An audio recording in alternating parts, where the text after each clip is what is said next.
Hey, what's up? I've got some more lore content for you guys.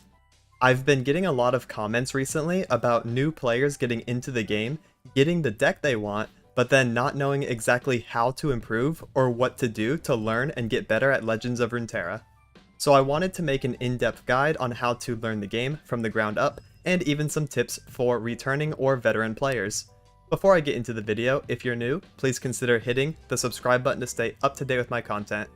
Our journey to 10k subs is still going strong, and I need all the support I can get, so it'd be awesome if you joined.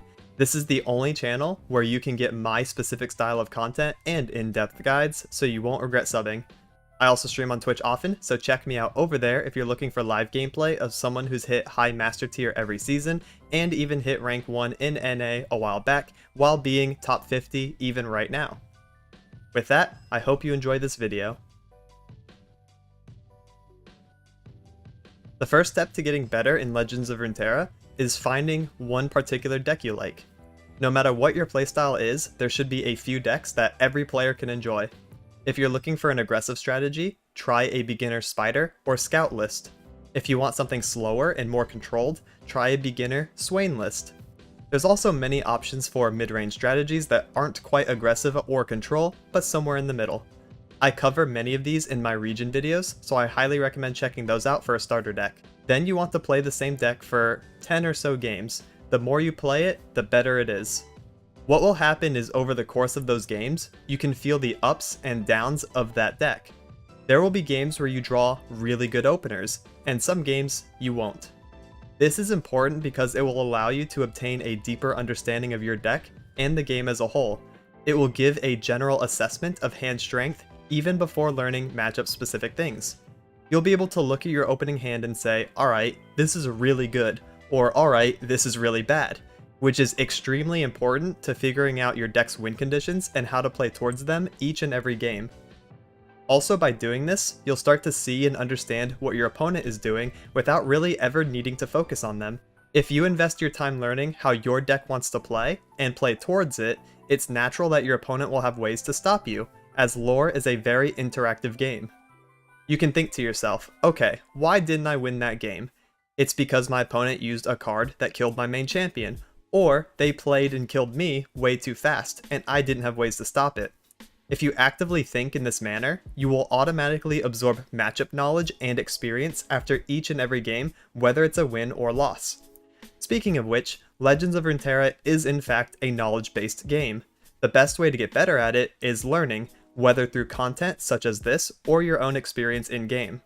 And how good you are is a culmination of that knowledge along with the ability to apply it in real time.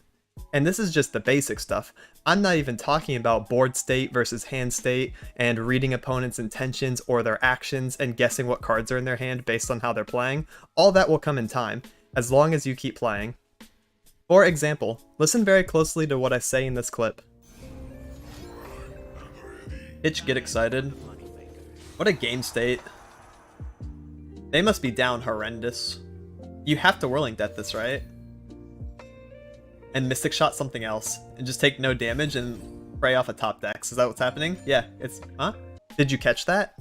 I briefly mentioned the term game state, as it's awkward because they had to Spinning Axe a Get Excited. Then I called accurately both cards that were left in their hand, Mystic Shot and Whirling Death. There was no way of me to actually know what those cards were. I never got to see those cards. I was just guessing based on how that game played out over the past couple minutes, how long they held those cards in their hand for, you know, a couple turns back, and also when they could have used them but didn't, and so on, stuff like that, right? I was basically able to predict the last two cards based on experience and gameplay, which is something that other players will pick up as they get better. Now, for step 2. Once you have a good understanding of your deck, now it's time to learn what enemies are doing.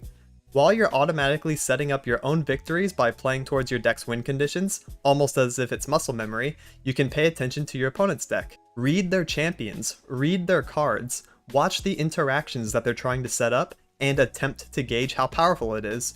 Then you can think about what your deck can possibly do against it.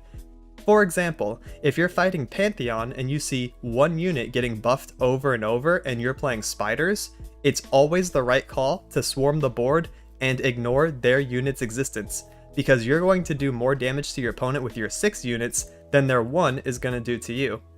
Let's say you're playing something else, like Deep, or some other control deck. Well, you're going to want a big single target removal spell, like Vengeance or Thermogenic Beam, to deal with that one really big unit.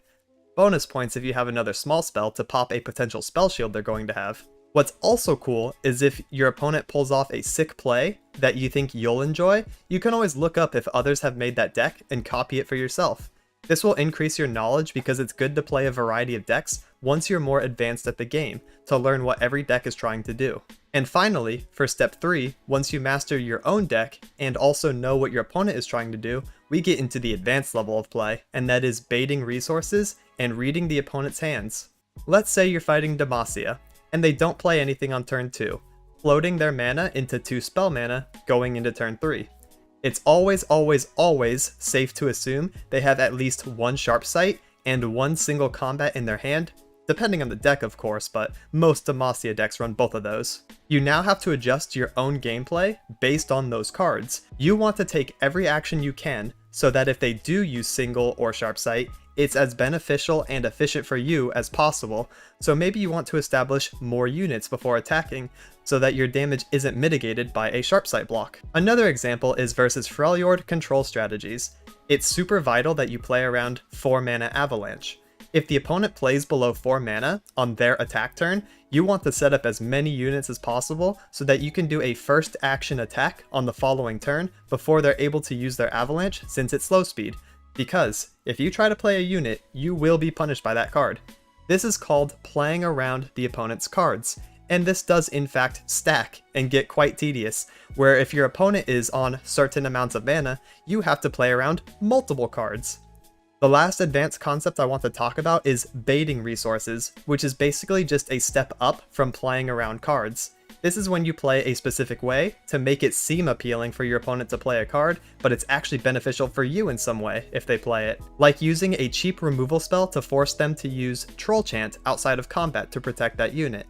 Now, since they use their strong combat card in such a way, you can decide to not attack, saving your units for a future turn while removing the threat of that Troll Chant. And that's it for the primary beginner and slightly advanced concepts that I want to talk about. To sum it up, play a deck you like to learn the ins and outs while paying attention to the opponent's stuff in order to gain matchup experience. The next step is start playing around those pesky cards that give you trouble, and one more step from that is to try to bait those cards out when you can. I promise if you follow these steps with a variety of decks and matchups, you will become a professional lore player with just a couple months of practice. I even do these steps each and every time there's a new expansion and new decks to learn. I gotta go back to the basics, play the deck for 10 or so games to learn my win con and how to play around the opponents. I've been having a lot of YouTube viewers come into chat recently saying things like, "Yo, I watched your videos and just started playing 3 weeks ago and I'm already gold," which I'm super happy to hear because the whole point of my channel and content is to make you all succeed in your games.